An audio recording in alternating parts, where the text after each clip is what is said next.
আসসালামু আলাইকুম। আজকে আমি তৈরি করে নিব ক্যারামেল সাবুদানার ক্ষীর। সাবুদানার ক্ষীর আপনারা হয়তো প্রত্যেকেই খেয়েছেন, কিন্তু একবার এভাবে করে খেয়ে দেখবেন, আশা করছি সবার ভালো লাগবে। এই সাবুদানার ক্ষীরটা আমি একটু অন্যরকমভাবে ট্রাই করেছি। আপনারা হয়তো আগে কখনো ট্রাই করে দেখেননি, এই ভিডিওটা দেখে আপনারাও এটা বাসায় বানিয়ে ফেলবেন। তো এখন চলে যাই মূল রেসিপিতে। এখানে আমি একটা বল নিয়ে নিয়েছি। এখন আমি এর মধ্যে দিয়ে দিব 2 ভাগের 1 কাপ সাবুদানা।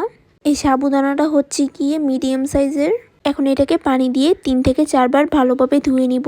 তারপরে এই সাবুদানাটাকে 1 ঘন্টার জন্য ভালোভাবে ভিজিয়ে রাখবো। আপনারা চাইলে 30 মিনিটের জন্য ভিজিয়ে রাখতে পারেন। 1 ঘন্টা সাবুদানাটা ভিজিয়ে রাখার পর এটা অনেকটাই ফুলে গিয়েছে। হাত দিয়ে সামান্য একটু প্রেস করলে এটা সুন্দরভাবে সফট হয়ে আসবে। এখন এখানে যে এক্সট্রা পানিটা আছে এটা ভালোভাবে ঝরিয়ে নিব। এখানে আমি 1 লিটার দুধকে ভালোভাবে চাল করে কমিয়ে নিয়েছি। আপনারা যদি এই রেসিপিটার জন্য ফুল ফ্যাক্ট দুধ নেন তাহলে কিন্তু এটার টেস্টটা আরও বেশি মজা হবে। এই দুধটাকে কিন্তু আমি মিডিয়াম হিটে ভালোভাবে চাল করে নিয়েছিলাম। আর এই দুধটাকে কিন্তু আমি অনবরত নাড়িয়ে চাড়িয়ে নিয়েছিলাম, উপরে সর পড়তে দেইনি।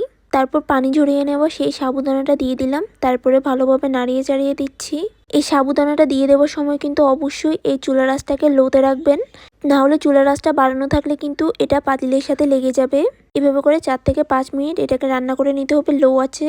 এখন এই 4-5 মিনিটের মধ্যে এখানে আমরা বাদামগুলো ভেজে নিব, বাদাম আর কিশমিশ, যেটা আমরা এই সাবুদানার মধ্যে দিব। এখানে আমি দিয়ে দিয়েছি সামান্য একটু ঘি। এই ঘিটাকে আমি ভালোভাবে গরম করে নেওয়ার পর আমি এখানে দিয়ে দিচ্ছি কাঠবাদাম আর পেস্তা বাদাম। ছুরির সাহায্যে আমি এটাকে ভালোভাবে কেটে নিয়েছিলাম। তারপরে এখানে দিয়ে দিয়েছি, এটাকে কিছুক্ষণ ভালোভাবে একটু ভেজে নিয়েছি। বাদামগুলোকে নামিয়ে নেওয়ার পর এখন আমি এখানে দিয়ে দিব হচ্ছে কি কিশমিশ। কিশমিশগুলো বেশি ভাজতে হবে না, হালকা একটু ভাজলে দেখবেন যে এগুলো ফুলে আসবে, তখনই এই কিশমিশগুলোকে নামিয়ে নেবেন। তারপরে এখন এখানে বানিয়ে নিব ক্যারামেল। এখানে আমি দিয়ে দিয়েছি 4 ভাগে 3 ভাগ চিনি। ক্যারামেলটা তৈরি করতে কিন্তু আমি এখানে কোনো পানি ব্যবহার করব না, কোনো পানি ছাড়াই আমি এই ক্যারামেলটা তৈরি করে নিচ্ছি। দেখতেই পাচ্ছেন কত সুন্দর এই চিনিটা ভালোভাবে গলে আসছে পানি ছাড়াই।